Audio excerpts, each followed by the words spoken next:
اور prime minister Imran Khan کے متعلق کہ ان کے درمیان کوئی اختلافات ہیں، تو ان افواہوں کے اوپر بھی کوئی ہلکی پھلکی بات ہوئی ہوگی۔ لیکن یہ جو ملاقات تھی، یعنی جس میں خود پرائم منسٹر عمران خان اور بشریٰ بی بی صاحبہ جنرل باجوہ اور ان کی فیملی کے ساتھ ملے، بہت دیر انہوں نے اکٹھا ٹائم جو ہے وہ سپینڈ کیا، کھانا کھایا، ایک دوسرے کے ساتھ گپ شپ لگائی، تو اس سے تو وہ تمام افواہیں، وہ تمام اطلاعات، وہ تمام جو بے بنیاد دعوے کیے گئے تھے کہ جنرل باجوہ اور پرائم منسٹر عمران خان میں بہت زیادہ اختلافات ہیں، وہ تمام دعوے، وہ تمام افواہیں دم توڑ گئی ہیں۔ اور اس ملاقات سے بھی ظاہر ہو گیا کہ army chief general Qamar Javed Bajwa اور پرائم منسٹر عمران خان کے درمیان ایک پروفیشنل جو ریلیشن شپ ہونا چاہیے کسی بھی پرائم منسٹر اور کسی بھی آرمی چیف کے درمیان، وہ بھی موجود ہے۔ اس کے ساتھ ساتھ دونوں کے تعلقات اتنے اچھے ہیں جو ظاہر ہے کہ ان کے پروفیشنل ریلیشن شپ کو بڑھانے کے لیے، اس کو مزید مستحکم کرنے کے لیے، اس کو مضبوط بنانے کے لیے اور بھی زیادہ مددگار ہوگا۔ تو ان کے فیملی لیول پر بھی اس طرح کے تعلقات ہیں۔ اب ایک طرف یہ ملاقات ہوئی، دوسری جانب آپ کو بتائیں کہ بل گیٹس کی جو پاکستان آمد ہوئی ہے، ظاہر ہے کہ پاکستان کے لیے یہ ایک بڑا دن تھا، اور پرائم منسٹر عمران خان کی دعوت پر پہلی مرتبہ بل گیٹس پاکستان آئے اور یہاں پر انہوں نے ایک دن پرائم منسٹر عمران خان کے ساتھ سپینڈ کیا۔ اب احسن اقبال اور مریم نواز نے یہ جو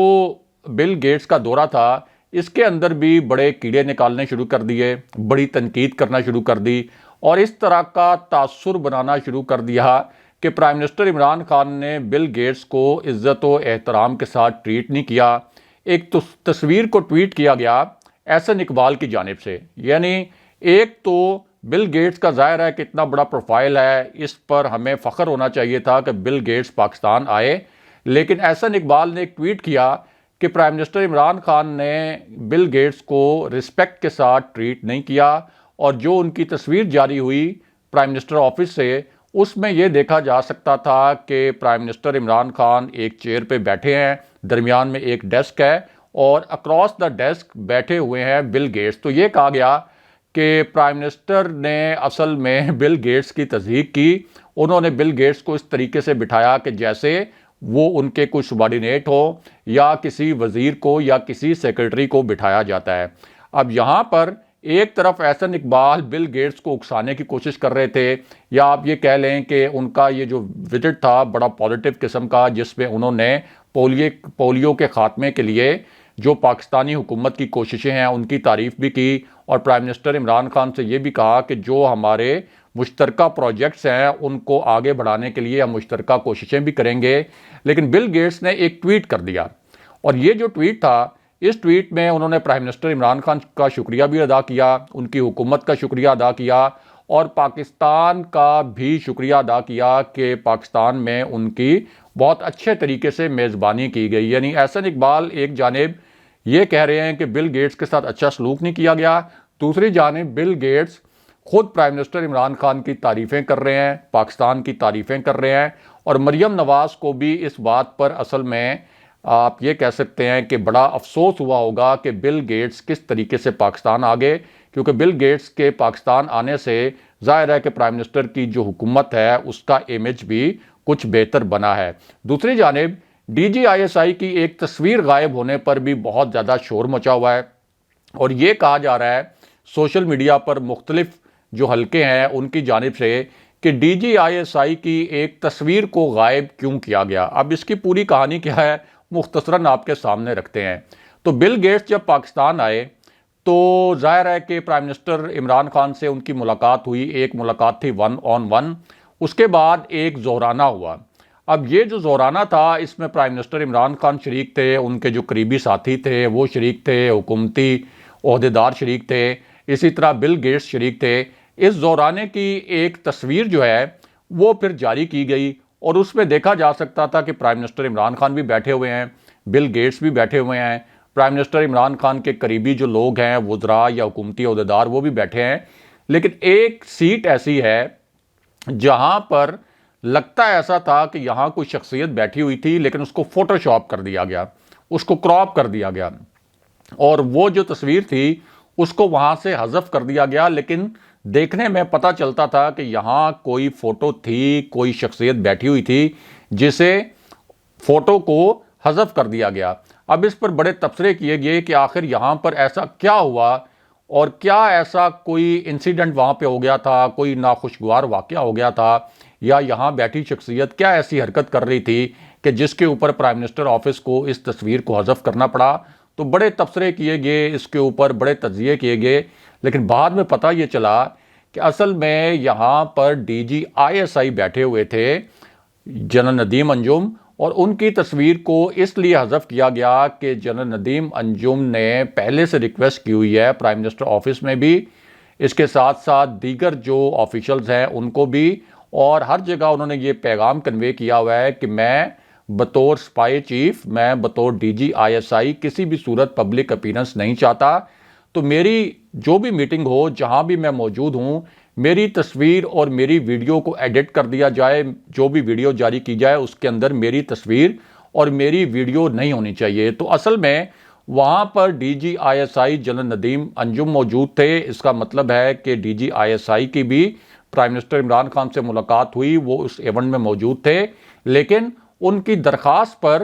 ان کی جو فوٹو تھی اس کو ایڈٹ کیا گیا اور جاری نہیں کیا گیا۔ اب آتے ہیں کہ میاں نواز شریف کی لندن سے کس قسم کی ویڈیو آئی ہے، اور یہ جو ویڈیو ہے یہ کیوں بہت ہی آپ کہہ سکتے ہیں کہ حیران کن ہے، کیونکہ میاں نواز شریف جب اپنی لندن والی رہائش گاہ سے باہر نکلے ہیں تو ہم نے دیکھا کہ عابد شیر علی ان کے ساتھ موجود تھے،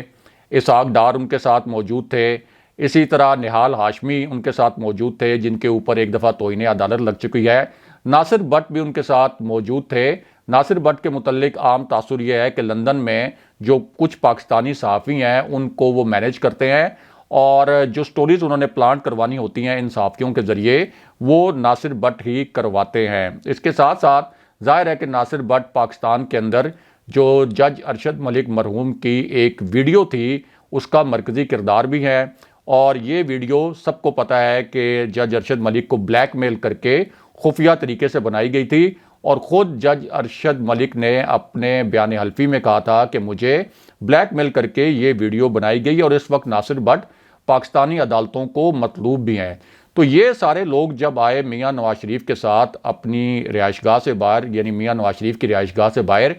تو وہاں پر کچھ پاکستانی صحافی بھی موجود تھے۔ تو ایک آپ یہ کہہ سکتے ہیں کہ ہمیں تو یہی لگا جو ویڈیو کو دیکھ کر کہ ایک پلانٹڈ سا سوال کیا گیا کہ دیکھیں پاکستان کے اندر صحافیوں کو ایف آئی اے گرفتار کر رہی ہے، صحافیوں کے اوپر جو ہے وہ کریک ڈاؤن کیا جا رہا ہے، تو اس پر میاں نواز شریف نے ایک پرچی اٹھائی ہوئی تھی اور تقریباً 1 منٹ کے دوران کچھ 6-7 مرتبہ انہوں نے اس پرچی کو دیکھا۔ یہ ایک سوال ان سے کیا گیا اور غالباً یہ کوئی پلانٹڈ سوال تھا، جو تاثر تو یہی مل رہا تھا۔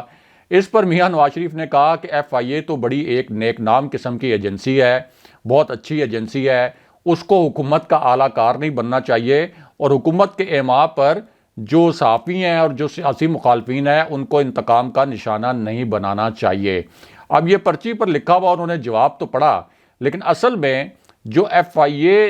کے متعلق انہوں نے کہا کہ ایف آئی اے اپنی جو ایمانداری ہے، یعنی یہ الفاظ ان کے تھے، اس کو قائم رکھے اور حکومت کے لیے استعمال نہ ہو، اس کی وجہ یہ ہے کہ یہی ایف آئی اے ہے، اسی ایف آئی اے نے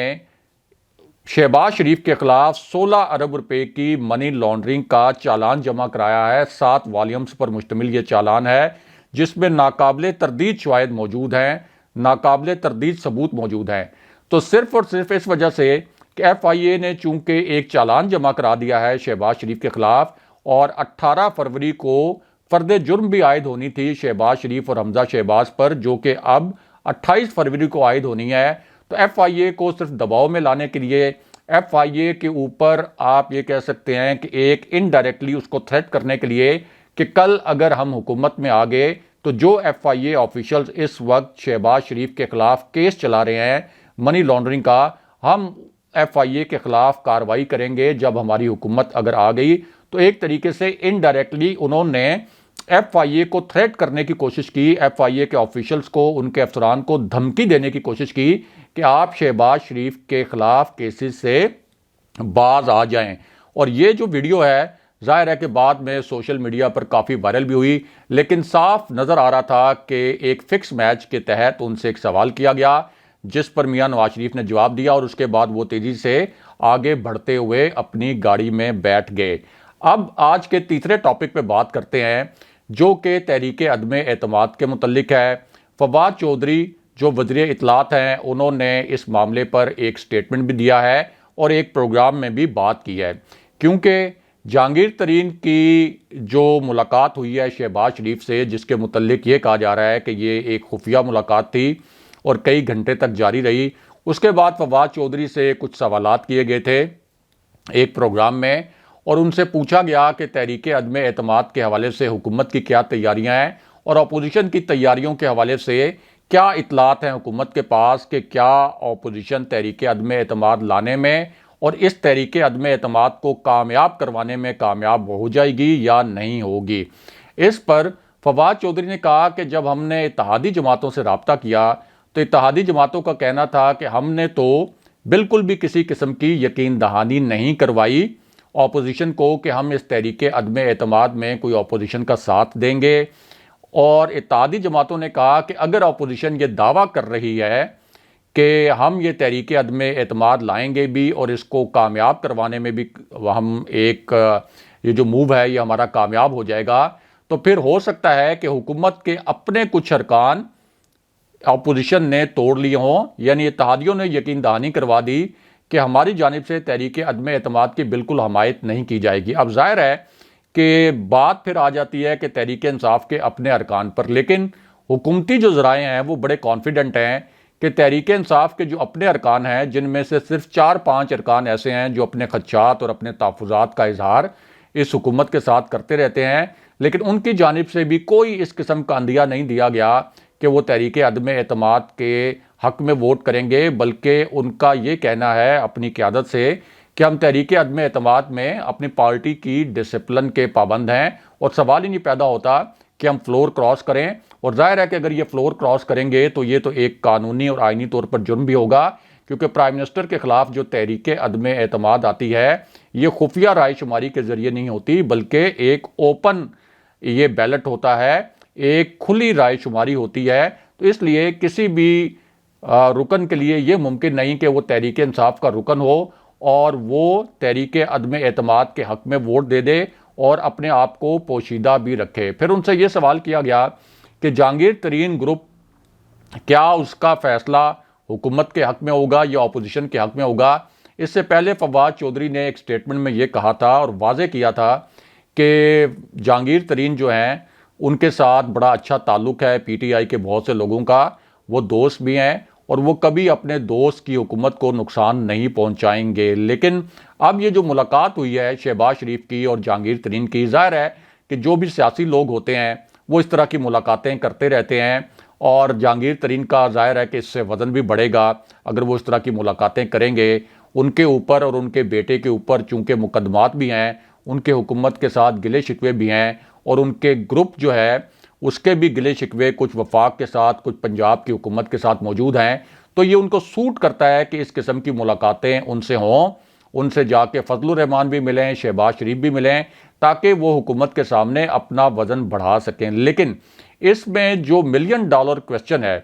جو سب سے اہم سوال ہے، وہ سوال یہ ہے کہ کیا اسٹیبلشمنٹ تحریک عدم اعتماد کا جو موو ہے اس کو سپورٹ کرے گی یا نہیں کرے گی۔ اگر تو اسٹیبلشمنٹ تحریک عدم اعتماد کے اس موو کو سپورٹ کرتی ہے پھر تو تحریک عدم اعتماد کامیاب ہو جائے گی، کیونکہ کاف League, G D A, Balochistan Awami Party, یہ تینوں بڑی جماعتیں جو کہ اتحادی ہیں اس وقت حکومت کی، یہ اسٹیبلشمنٹ کی سیاست کرتی ہیں۔ لیکن جب یہ تینوں جماعتیں کہہ رہی ہیں کہ ہم تحریک عدم اعتماد کی مخالفت کریں گے اور سوال ہی نہیں پیدا ہوتا کہ تحریک عدم اعتماد کی حمایت کریں، تو اس کا مطلب یہ ہے کہ اسٹیبلشمنٹ اس وقت ایک ادارے کے طور پر ایک منتخب حکومت کے ساتھ کھڑی ہے اور وہ نہیں چاہتی کہ تحریک عدم اعتماد کے ذریعے یہ حکومت جائے۔ اب ایک طرف اگر 3 بڑی اتحادی جماعتیں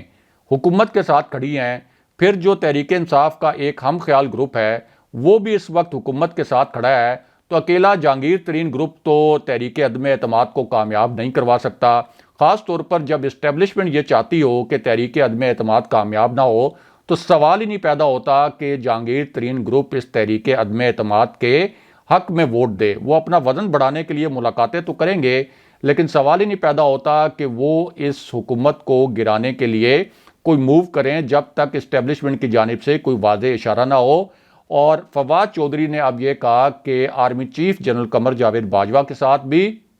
اور پاک فوج کے ہر سپاہی کے ساتھ پرائم منسٹر عمران خان کا ایک بڑا ایموشنل اور بڑا زبردست قسم کا بڑا گہرا تعلق ہے۔ پرائم منسٹر عمران خان جو اگلے مورچوں پر بھی جاتے رہے ہیں، آرمی چیف کے ساتھ بھی، اسی طرح ابھی وہ نوشکی بھی گئے تھے جہاں انہوں نے جو پاکستان کے فوجی جوان ہیں ان کا حوصلہ بڑھایا تھا۔ انہوں نے کہا کہ اس وقت پوری آرمی اور army chief general Qamar Javed Bajwa prime minister Imran Khan کے ساتھ ہیں، اور ظاہر ہے کہ وزیر اطلاعات کے پاس بہت سی اطلاعات ہوتی ہیں، تو اس کا مطلب تو یہ ہو گیا کہ حکومت کانفیڈنٹ ہے کہ اسٹیبلشمنٹ اس وقت بھی حکومت کے پیچھے ایک منتخب ادارے کے طور پر کھڑی ہے، اور ظاہر ہے کہ اسٹیبلشمنٹ کو ملک کے اندر سیاسی عدم استحکام سوٹ بھی نہیں کرتا۔ دوسرا، پرائم منسٹر عمران خان نے جو بٹوین دی لائنز میسج دینا تھا، جو بہت اہم نوعیت کا میسج تھا کہ عوام اب بھی میرے ساتھ ہیں، اب یہ میسج صرف جو سیاسی فریقین ہیں ان کے لیے نہیں ہے، یعنی یہ صرف اپوزیشن کے لیے نہیں ہے، یہ صرف پیپلز پارٹی کے لیے نہیں ہے، صرف مسلم لیگ نون کے لیے نہیں ہے، بلکہ پاکستان کے اہم اور طاقتور حلقوں کے لیے بھی یہ پیغام ہے کہ دیکھیں منڈی بہاؤالدین میں میں نے کتنا بڑا جلسہ کیا، پنجاب میں وزیراعظم عمران خان بہت بڑے بڑے جلسے کرنے والے ہیں، کے پی میں اس کے بعد وہ جلسے کرنے والے ہیں۔ تو یہ ایک پیغام جو پاکستان کے اہم حلقے ہیں ان کے لیے بھی ہے کہ پاکستان کے عوام میرے ساتھ کھڑے ہیں، میرے پیچھے کھڑے ہیں، میری ایک کال پر وہ باہر آ جاتے ہیں، میں بہت بڑا کراؤڈ پلر ہوں۔ تو اس پوری سچویشن میں اگر کوئی آپ سے رابطے کیے جا رہے ہیں شریف خاندان کی جانب سے یا اپوزیشن کی جانب سے، تو ان کو نہ تو کوئی ڈیل دی جائے، نہ کوئی ریلیف دیا جائے، اور ذرا پرائم منسٹر عمران خان نے اپنی جو عوامی طاقت ہے اس کے متعلق بھی آپ یہ کہہ سکتے ہیں کہ انڈائریکٹلی ایک میسج کنوے کیا ہے کہ میرے پیچھے کتنی بڑی تعداد میں عوام کھڑے ہیں۔ اور ظاہر ہے کہ اس وقت پرائم منسٹر عمران خان کا اگر پاپولیرٹی میں دیکھا جائے ان کی ذاتی حیثیت میں، تو میاں نواز شریف کے ساتھ، شہباز شریف کے ساتھ، آصف علی زرداری اور بلاول بھٹو کے ساتھ کوئی میچ ہی نہیں ہے، اتنی پرائم منسٹر عمران خان کی ذاتی طور پر اپنی کرزمیٹک پرسنالٹی کی وجہ سے ایک پاپولیرٹی ہے۔ تو اس پوری سچویشن میں تحریک عدم اعتماد لانے کا رسک ہو سکتا ہے کہ اپوزیشن یہ رسک لے لے، لیکن حکومت جو ہے وہ بڑی کانفیڈنٹ ہے کہ اگر یہ تحریک عدم اعتماد آ بھی گئی تو اپوزیشن اپنے نمبر کسی صورت پورے نہیں کر سکے گی، اور اس کے بعد جب تحریک عدم اعتماد ناکام ہوگی تو پرائم منسٹر عمران خان زیادہ مضبوط پرائم منسٹر بن کر ابھریں گے۔ ہاں، یہ ہو سکتا ہے کہ اپوزیشن یہ کوشش کرے کہ چلیں ہم اسپیکر قومی اسمبلی کے خلاف تحریک عدم اعتماد لے کے آئیں، اور چونکہ اسپیکر کے خلاف جو تحریک عدم اعتماد ہوتی ہے وہ خفیہ بیلٹ کے ذریعے ہوتی ہے، تو اس میں وہ کچھ کوشش کریں کہ تحریک انصاف کے کچھ ارکان کو خرید کے، یا بلوچستان میں جہاں آصف علی زرداری کو یہ ذمہ داری دی گئی تھی کہ آپ نے کچھ خرید و فروخت کرنی ہے اور آپ نے وہاں سے کچھ ارکان کو خریدنا ہے، جس طریقے سے انہوں نے اس سے پہلے یوسف رضا گیلانی کے سینٹ کے الیکشن میں کچھ لوگوں کو خریدا تھا، یا میاں نواز شریف کی جو مخلوط حکومت کو گرانے کے لیے جو بلوچستان میں تھی اس کو گرانے کے لیے کچھ لوگوں کو خریدا تھا۔ تو اس طریقے سے آصف علی زرداری ہو سکتا ہے کہ ایک دو لوگوں کو کوئی خرید لیں، اور اسپیکر قومی اسمبلی کے خلاف جب تحریک عدم اعتماد آئے تو اس میں اپوزیشن کی کوشش ہوگی کہ خرید و فروخت کے ذریعے اس تحریک عدم اعتماد کو کامیاب بنائیں، اور اس کی بنیاد پر پھر پرائم منسٹر عمران خان سے کہیں کہ آپ اس ایوان کا اعتماد کھو چکے ہیں تو آپ ریزائن کر دیں۔ لیکن جو اعتماد کا ووٹ ہوتا ہے، یعنی اگر یہ اسپیکر قومی اسمبلی کے خلاف تحریک عدم اعتماد آ بھی جاتی ہے، یہ تحریک عدم اعتماد اگر کامیاب بھی ہو جاتی ہے اسپیکر کے خلاف، تو تب بھی جو پرائم منسٹر عمران خان نے بعد میں اعتماد کا ووٹ لینا ہے وہ بھی اوپن طریقے سے ہوگا، وہ خفیہ طریقے سے نہیں ہوگا۔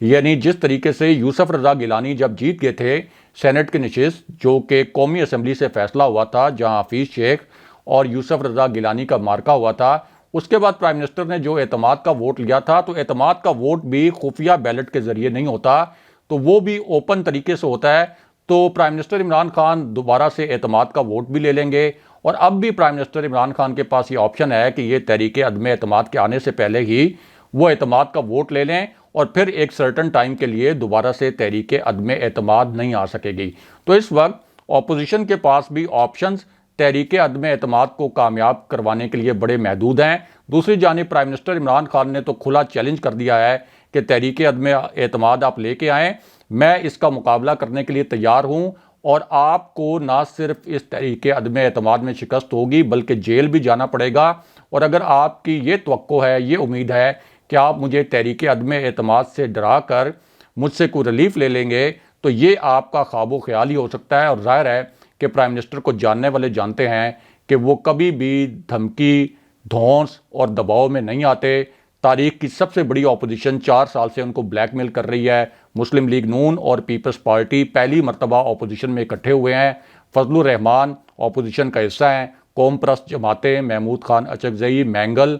یہ سب لوگ اپوزیشن کا حصہ ہیں۔ تاریخ میں اتنی بڑی اپوزیشن کبھی نہیں رہی، لیکن پرائم منسٹر عمران خان اپنی جو معمولی سی عددی اکثریت ہے ان کی